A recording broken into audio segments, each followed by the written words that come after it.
Now, looking at one of Degas' other works, The Tub, we're going to see a lot of inspiration coming from the East.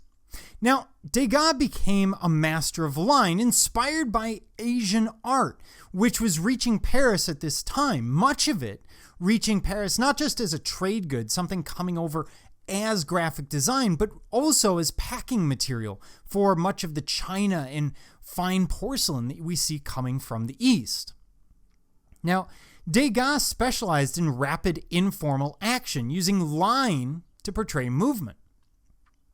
Here he uses color and line to delineate the woman, tub, and pictures, as well as the other elements on the table. And this is a very loose form of contour line. He also achieves this piece with pastel. The lack of blending ensures the bright, vibrant colors. So let's deal with the basics before we start digging in. As we look at it, of course, it's pastel. He's not blending it to avoid the muddying that you tend to see with pastel. And this would be what we might term crépage. This is dry pastel rather than oil pastel. And what we have is the young woman bathing. This is the common form of bathing at the end of the 19th century, a couple of inches of water. You can kind of see it around her wrist, interacting with her hand. And she's basically just washing off. And this is kind of an intimate scene. We don't typically see people in the bath. That's not the moment when we really want to show off who we are.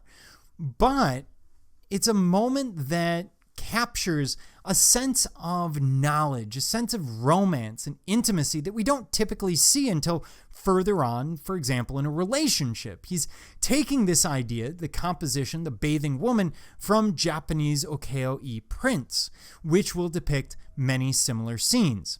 We'll get to those. The outline is unusual. Now, one of the first things you learn in art school is going to be do not outline things. Outlines don't exist in nature. And so you usually get rid of them. You use implied line. You use shadows and color contrast to give the sense of a line, but you don't actually outline. You do in Japanese woodblock prints.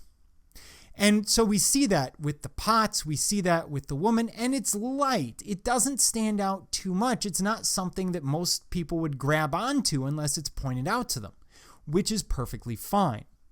Now, moving on, of course, we have this problem of the visual space. We have the complication of the visual image. The perspective is somehow wrong, and it leads eventually to cubism. For example, look at the table. It should recede into space, right? After all, I'm standing over the tub, which means I'm standing there maybe 6 feet tall, looking down at the floor, fairly close to this woman who's trying to bathe and completely ignoring what I'm doing. I'm a voyeur in the image. But in that case, the table should fall back into space more. It doesn't quite make sense. It's almost as if the angle of the table is wrong compared to the angle of the pictures. The pictures, maybe the top of them should be facing me far more than it is. I'm seeing the side of it. And he's doing this for a reason. He's doing this because he's showing us that as the artist, he has control over spatial reality. He can alter any aspect of this picture he wants. And today we sit there and go, duh, that's sort of the point of art. I can alter it. But at the time, it's a new idea. I can change spatial reality. This is the basis of cubism and much of the abstraction that we're going to see moving forward. This is just the first baby step.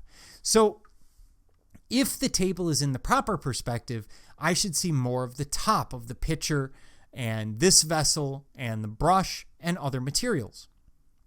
If, on the other hand, the table's in the wrong perspective, it should be dropping back further, in which case I would see these in the proper perspective. So hopefully you can see that. It's kind of interesting because they don't all match. The perspective of the tub and the woman are different than the perspective of the table and the perspective of the vessels on it. Not by much, but enough that it's apparent. Something is wrong. It really falls into what you might call the uncanny valley. But that's not where I want to leave it. After all, we've dealt with the picture. Now let's deal with that inspiration. Degas will take many of his images directly from these ukiyo-e Japanese woodblock prints. They're very common in the 19th century. They frequently depict this idea of the floating world, sort of living vicariously through prints, looking at these very intimate scenes, frequently of bathing or brothels or any number of other circumstances. Theater is a really common one too. And you see the similarities here. The Japanese woman bathing, here's our French woman bathing, both of them in a very similar situation, but you can see that outlining that I was talking about in the woodblock prints, and we're repeating it here with Degas. We also get that sense of perspective, just being a hair bit off. In Japanese ukiyo-e prints and much of Japanese two-dimensional art, what we see is this 3/4 perspective where we're kind of floating in the air somewhere. And we get that from Degas The Tub, where we're floating above. We could be standing above, but that'd be kind of awkward given how close we are. So it's a really interesting perspective. And if you're saying, well, no, this is just some crazy similarity. No, it really is Degas looking at these prints. Here's other examples, such as Degas working with another bather, drying her hair, mimicking a Japanese example.